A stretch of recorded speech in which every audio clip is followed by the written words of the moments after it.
Number 4، چوتھا علاج قبروں کی زیارت.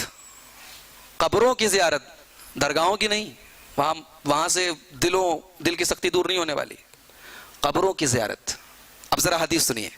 اللہ کے پیارے نبی فرماتے ہیں، مستدرک حاکم کی روایت ہے، کنت نہیتکم عن زیارت القبور، میں نے تم کو قبروں کی زیارت سے منع کیا تھا لیکن اب اجازت دے رہا ہوں، اب پرمیشن دے رہا ہوں، فزوروہا، قبرستان جایا کرو، قبروں کی زیارت کیا کرو. کیوں؟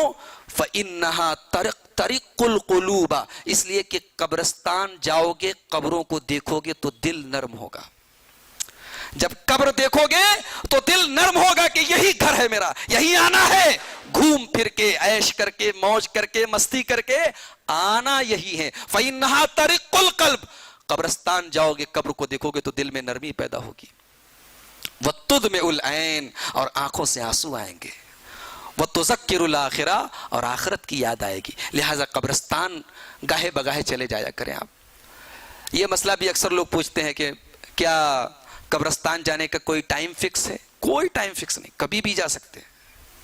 اور قبرستان جانے، بہت سارے لوگ یہ سمجھتے ہیں کہ ہمارے ابا کا انتقال ہو گیا، اب ابا کے لیے دعائے مغفرت کرنے کے لیے قبرستان جانا ضروری. ایسا نہیں ہے. آپ اپنے ابا کے لیے، اپنی ماں کے لیے، اپنے بھائی کے لیے دعائے مغفرت کہیں سے بھی کر سکتے ہیں. قبرستان جانے کا ایک ایکسٹرا فائدہ یہ ہے کہ آپ وہاں دعائے مغفرت بھی کر سکتے ہیں اور ساتھ میں موت کی یاد بھی آپ کو آئے گی. تو قبرستان کی زیارت، قبروں کی زیارت، قبروں کے پاس جانے سے بھی دلوں کی سختی دور ہوتی ہے.